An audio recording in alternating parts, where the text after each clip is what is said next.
Hi, my name is Grashoff. I'm the MD of OX7. First, I just wanted to thank you for interviewing through OX7 at one of our fantastic clients.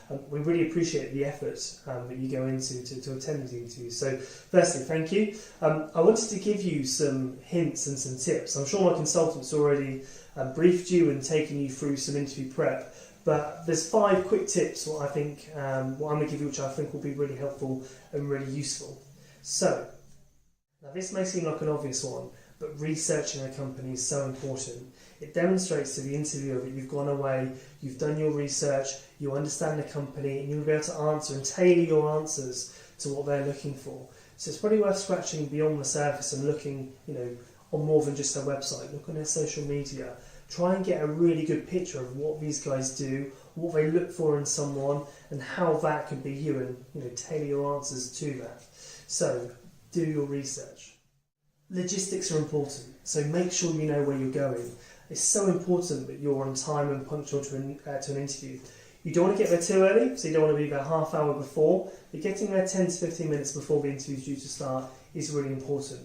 A lot of people like to do recce's the day before or maybe the week before they have an interview, just so they know where to go.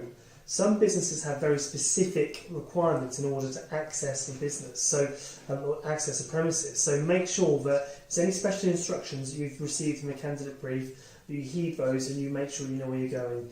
If you are going to be late, and sometimes traffic happens, make sure you give them a call to let them know.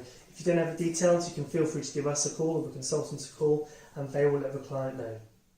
Another one which may seem really obvious but isn't always is to be yourself. There's no point putting on a facade of someone else or projecting the image you think that they want for the entirety of an interview just to get the job, and then to have to keep this facade up. Unless you're interviewing for acting jobs, this isn't feasible. So it's really important you stay true to who you are, you're yourself, you're relaxed, you're comfortable, because ultimately if they don't like you and it's not going to be a good fit, then you wouldn't want to work there anyway. Interviews are a two-way thing, so it's just as important that you interview the client as they interview you. So whether this be through questions that you have for them or the impression they make on you, it's really important that you see it as a two-way exchange of information. So they're of course going to ask you lots of questions based on your CV, based on your experiences, but it's important that you ask them questions as well, and you understand what their aims are, what they want to do with the business, and how they can see you fitting into the organisation. So remember, it's always a two-way thing. As humans, we often find it embarrassing talking about ourselves or selling ourselves. During the interview process, it's so important you try to sell yourself as much as possible. Give the client reasons to hire you, to separate you from the other candidates they're seeing. So talk about tangible achievements. Talk about the effect you've had on businesses and the changes you've made.